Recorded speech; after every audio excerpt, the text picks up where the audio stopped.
put up your Buchs, which last week, by the way, Steve versus Garion, a tradition unlike any other, a rivalry unlike any other. After losing the second week, Steve has now battled back, and Steve has taken a 2-1 lead in this best of 7 series. This is really, really good stuff. So Garion, let's see, last week's matchup, it actually tied 2-2-1. Buchs wins the tiebreaker, which is most combined fantasy points. That's incredible. I just read that for the first time. Oh, that's funny because I also just read that for the first time. I had never heard of these tiebreaker scenarios that we just seem to invent that favor the guy who the segment is named after. I mean, was the tiebreaker most appearances on MLB Network? I'm sorry, I lost that one. My apologies. Yeah, no, the tiebreaker was most combined, I guess, like fantasy points with all the dudes that you guys dished out last week. This reminds me of like when I was younger, like playing games in the backyard with my sister. And if I was losing, I would just make up a rule, Steve, to make sure that would push me back ahead of my weaker sibling. I mean, if you look at the put up your Buchs segment graphic, it's all in the fine print. It's very small, but it's all there. It's extremely small.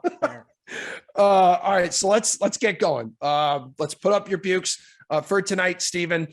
Let's go with your favorite pitcher first. Who are you looking at? So we got a huge slate tonight. 11 games.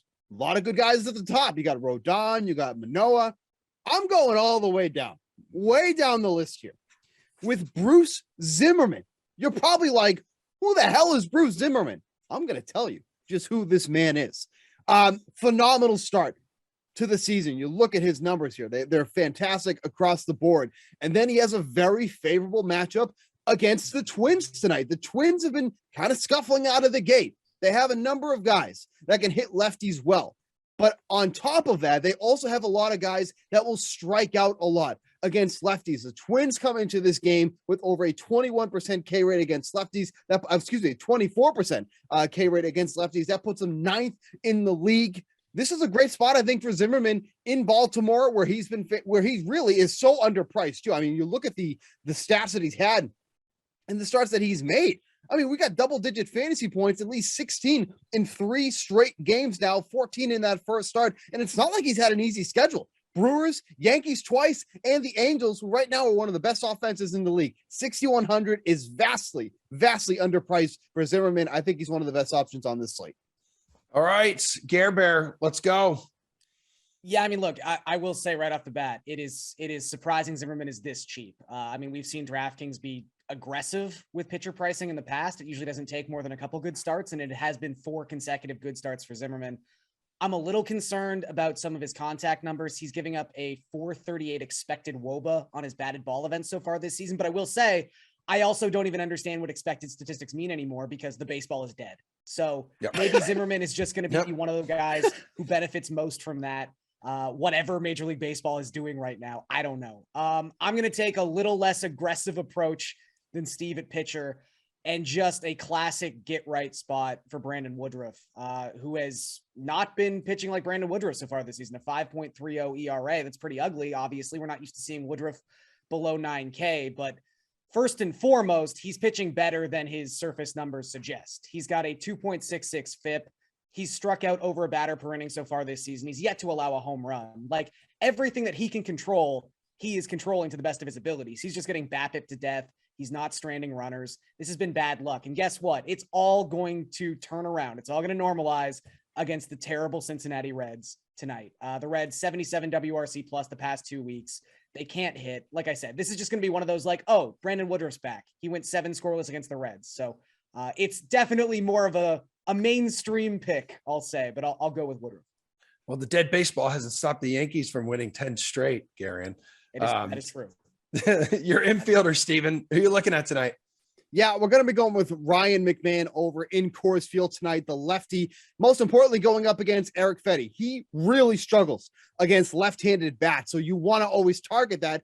But then we even have the benefit of this being in Coors Field, where, quite frankly, overs have gone to die since the beginning of last year. But that doesn't stop me from taking McMahon at 4,600. You look at his numbers across the board against righties. He is absolutely smashing in this type of matchup thus far this season. 407 WOBA, 255 isolated power, and a 154 WRC plus.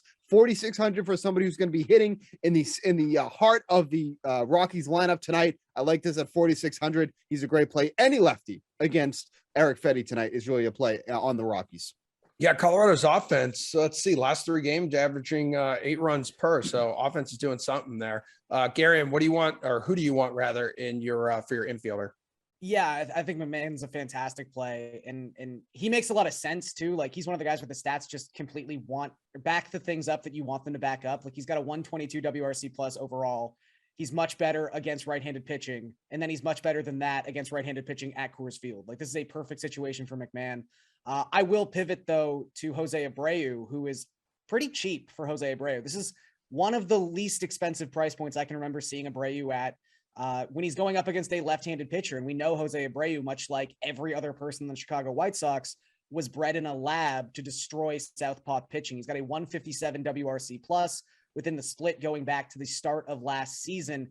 And he's another guy, again, expected statistics might not mean the same thing this year they did last year, but while he's struggling on the surface, his expected WOBA is over 400 at this point. At some point, Jose Abreu, who is just tearing the cover off the baseball right now, is going to see a couple fall in. So I think tonight's the night against Drew Smyly, who already is doing Drew Smyly things, even with the dead baseball. 2.3 home runs per 9 to right-handed batters so far this season. This guy loves giving up home runs, and the White Sox love hitting them against left-handed pitchers. Buchs, take me to the outfield, please. Yeah, we're going to be going to my guy over with the Seattle Mariners, Jesse Winker, the man who is going to take this team to the postseason. You look at his numbers overall. They're not great. That's all right. He's saving it. He's warming up. We had a short spring training. Okay. We're not worried about Winker. We're certainly not going to be worried about him tonight going up against Christian Javier. If you are going to be targeting against Javier, you are using a left-handed bat, and that's obviously exactly what Winker is. I mentioned that his numbers across the board aren't great, but 4,900 tonight in the outfield. I think this is a great spot for the Mariners overall, so this would also mean that Winker is in a good spot himself. The numbers for Javier against righties and lefties is vastly, vastly different, so this is a target you want to be using against him tonight. 4,900, Jesse Winker's the guy. Wow, he's got me sold, Garion. I mean, it sounds great. I love it. I'm going to go somehow $100 cheaper to Juan Soto. Oh.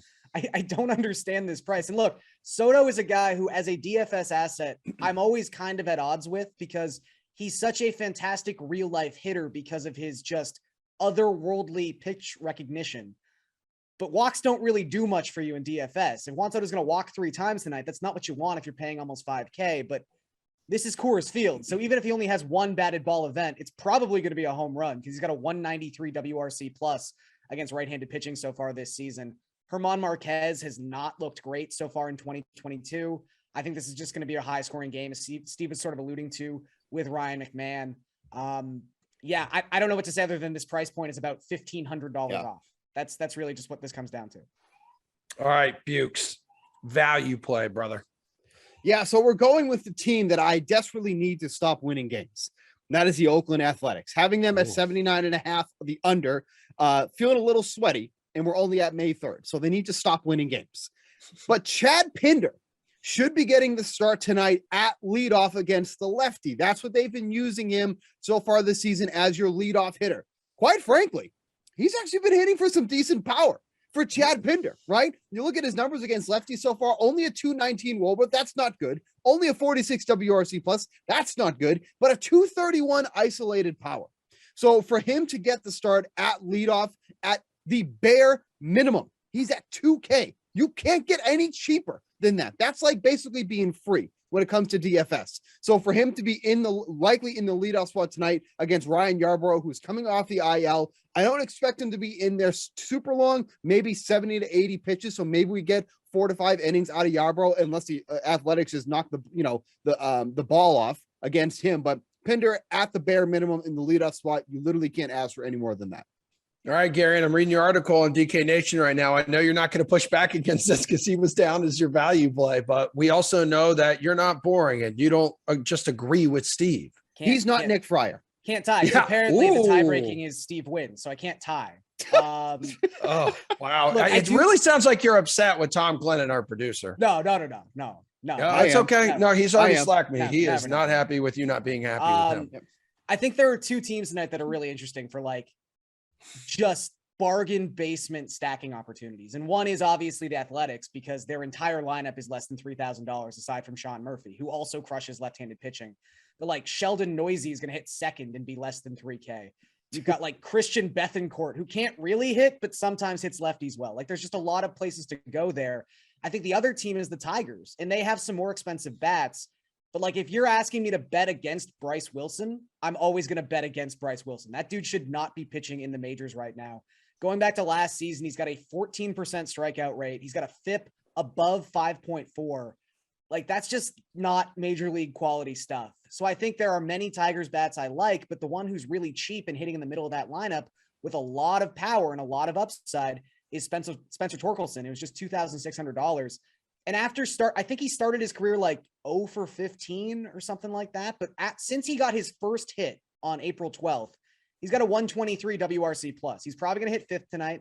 He's just a guy who should not be this cheap considering the mass amounts of power he has and how bad Bryce Wilson is in general. So I think Torkelson's a really nice place to go to save a little money tonight. All right, we'll get you guys out of here with this. Last time you're going to put up your Buchs today, Steve. This could end up being the difference maker when it all comes down to it. If you want to take that commanding 3-1 series lead. So hook me up with your favorite bet tonight. Yeah, if Garion and I tie in the bets, the tiebreaker is whose bet was more attractive. And I'm obviously going to win that tiebreaker. So just be prepared for that.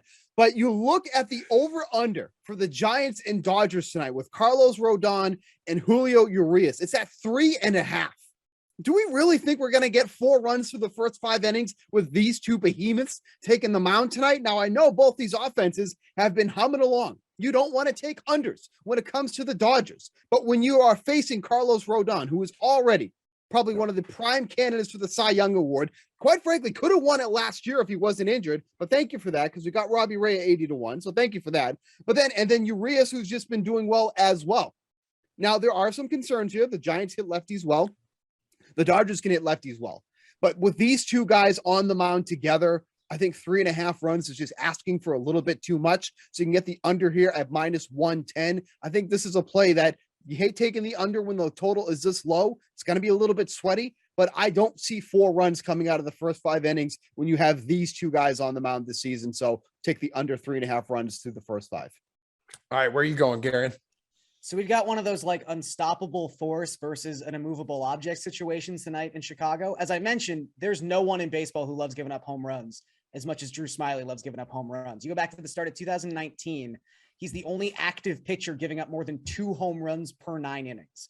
However, the winds at Wrigley are blowing in, which generally is a bad thing for overs. However, because I just think Drew Smyly cares that much about giving up home runs, and because that White Sox lineup is so good against left-handed pitching, it doesn't necessarily need home runs to get over the team total.